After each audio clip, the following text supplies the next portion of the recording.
Fala aí, meus queridos seres logísticos, sejam muito bem-vindos a mais uma aula. Eu quero aproveitar esse momento que o Rio Grande do Sul está passando para tirar um aprendizado na gestão de risco das cadeias de suprimento, que é um fator assim que muitas vezes a gente acaba negligenciando no dia a dia da nossa operação. A gente está lá preocupado em faturar, em produzir, em entregar, em distribuir, etc. E às vezes para de analisar isso. E eu quero também aproveitar o exemplo tirado lá do Covid, lá atrás, da crise sanitária que a gente enfrentou, aonde também tivemos rupturas globais de suprimento justamente pela falta de gestão de risco, porque muitas vezes a gente acaba privilegiando a questão de tarará em relação a tarará. Então fica comigo até o final do vídeo que a gente vai falar sobre isso. E para você aí que está chegando aqui pela primeira vez no canal, meu nome é Carlos Minchik, sou um especialista na área de logística, trazendo um pouco dos meus aprendizados ao longo da minha carreira para você aqui, com o objetivo de elevar o patamar da logística através da educação, porque a gente sabe que tem muita oportunidade dentro da logística e muitas vezes as pessoas não enxergam porque não têm noção técnica sobre isso. Então, como um complemento às faculdades, aos tecnólogos, nós estamos aqui trazendo uma parte mais prática do conteúdo através de videocases e videoaulas, a exemplo dessa aqui. Vamos lá então, por favor, eu deixo aqui o convite para se inscrever no canal. Porque vocês falam aí, mas Minchik, pô, ninguém dá bola para logística. Eu vejo muitas vezes vocês falarem isso. E você está se preocupando em tornar o canal cada vez mais relevante no mundo dos negócios para que a gente seja ouvido? Porque aqui a gente é o porta-voz de vocês. Então, te inscreve no canal, dá o teu like, compartilha esse conteúdo para quem você entender que for relevante e cada vez mais a gente vai conhecendo mais seres logísticos espalhados pelo mundo aí. Cara, gestão de risco na cadeia de suprimento.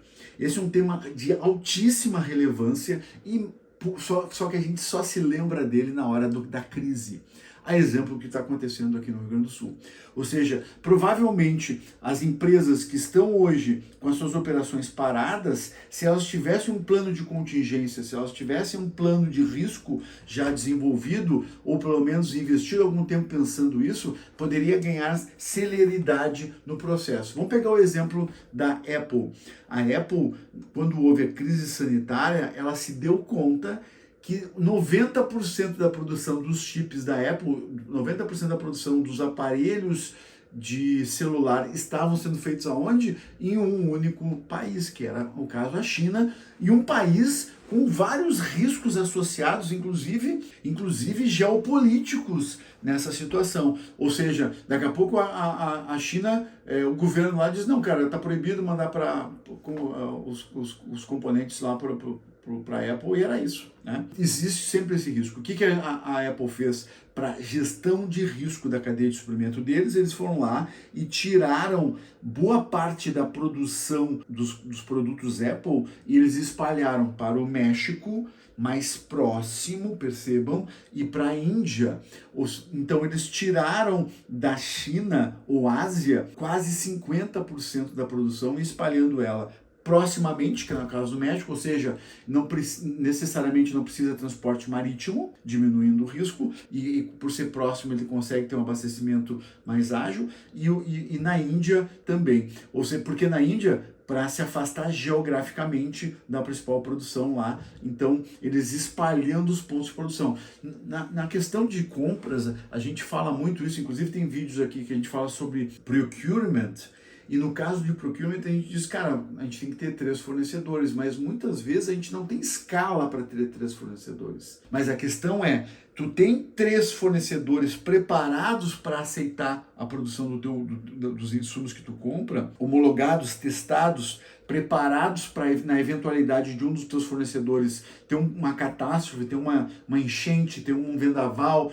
E como a gente está percebendo que essas características climáticas vêm se acentuando, ou seja, o clima está se modificando, mas ele está se tornando cada vez mais intenso, ou seja, o calor é mais forte, a tempestade é mais forte, a chuva é mais forte. Então, dentro disso, a probabilidade de ter problemas atribuídos a questões climáticas aumenta. E mesmo que não seja uma questão climática, explode um combustível, um problema na estrada, Riscos existem em qualquer operação. Então a questão toda é como é que tu está mitigando esses riscos na tua. Tu está avaliando isso e se preparando para novos fornecedores. E no caso de uma catástrofe ambiental, como é que você faz para a tua operação recomeçar no outro dia? Eu não tenho as respostas todas, porque isso é muito depende de cada empresa. Será que tu tem várias fábricas que podem ser uma substituir a outra, espelhar? Se tu tem vários CDs que tem estoque estratégico preparado para isso, se teus fornecedores estão todos próximos de você.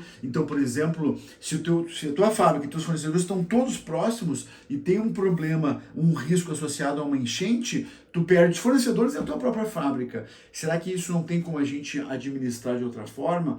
Então, a questão toda é fazer agora, a exemplo do que a gente teve aqui no estado do Rio Grande do Sul, começar a se preocupar em ver se existem alternativas ou riscos que a gente não está enxergando e mitigar esses riscos criando planos de contingência que possam, na eventualidade de uma crise, serem acionados. E aí tu não precisa criar um plano no momento da crise. Nós estamos com clientes nossos com a fábrica embaixo d'água. E eu conversando com o dirigente, qual é o teu plano de contingência? Cara, a gente nunca tinha pensado nisso. E agora que vai começar a pensar como cuidar dos seus colaboradores, como cuidar da sua fábrica, como é que vai fazer.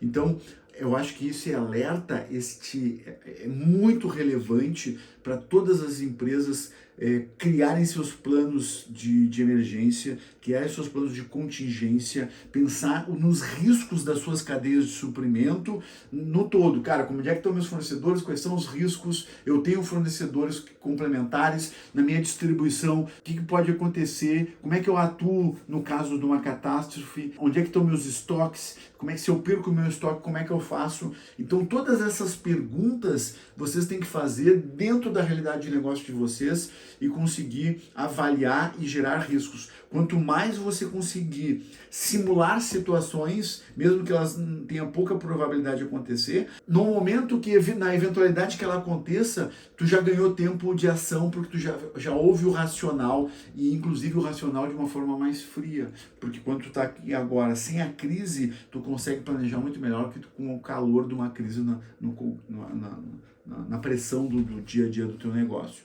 Então eu acho que essa aqui é uma dica valiosíssima para todo mundo.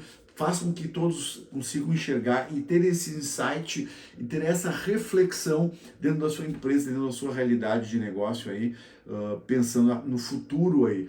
Por exemplo, coisas básicas, gerador, internet, agora a gente tem o recurso aí da Starlink, internet de contingência, água de contingência, caminhões como contingência, fornecedores de contingência, centros de distribuição de contingência, estoques de contingência e assim por diante. Comenta para mim se você já tem um plano de risco montado, se você nunca tinha pensado sobre isso, quais são as suas observações, e vamos debater aqui nos comentários para ver assim, como é que as empresas já estão preparadas ou não, o que eles fizeram, o que não fizeram, porque eu acho que esse debate é muito interessante para todo mundo crescer junto nesse aspecto, como uma comunidade aqui, né? Era isso por hoje, beijão no coração, espero te ver no próximo vídeo, valeu!